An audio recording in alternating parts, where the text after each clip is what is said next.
Hi there. So I'm going to be talking about the Protestant psyop and how people can become blinded by being against Catholicism, where they adopt unbiblical stances. So this all came to me because I was listening to a Torah Observant podcast, and this guy was listing off five basically like heresies that people believe. And I was like, oh yeah, there's no rapture, you have to keep the commandments, and two other things. Maybe I think one of them was like baptism saves you. Because people quote that verse from Peter and they don't finish the sentence where it says, not because of a washing of water, but it's a sign of a regenerated spirit, a good conscience before God. Right. So, and then he got to the last one and he said, number five is that basically he said that no one goes to heaven.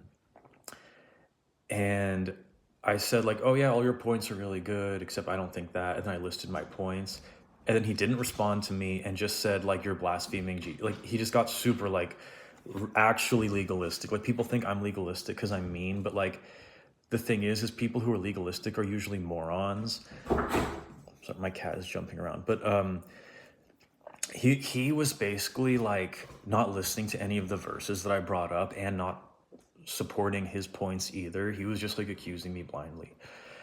And then he said this is like a Catholic teaching, and a lot of people say stuff like that. They justify like not believing in the Godhead, which is what you would call, or most people would call the Trinity, right? They think that's not true because the Catholic Church teaches the Trinity, right? And then people will say amillennialism isn't true. Mr. Smart Lawyer from Arkansas, you're the fifth smartest person in your town in Arkansas. You think you can speak on every topic because it only took you 50 years to figure out that you have to follow God's commandments, and it took me like 1 year.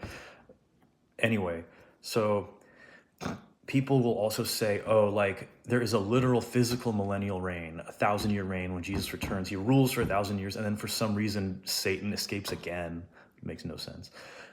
Right. And then people decide to follow him again, even though they followed Jesus for 1,000 years. Like, it doesn't make any sense. Right. But they justify it by saying, oh, this is what the Catholic Church teaches. It must be wrong. And I'm here to tell you that I'm not a Protestant. I'm a Christian. I follow Jesus. I don't define myself by protesting Rome. I define myself by protesting sin, but not actually. I define myself by following Jesus first. I also happen to protest sin. And it just happens that Rome sins a lot. But you can't let hating the Roman Catholic system get in the way of following Jesus and believing what the Bible actually says. All right. God bless.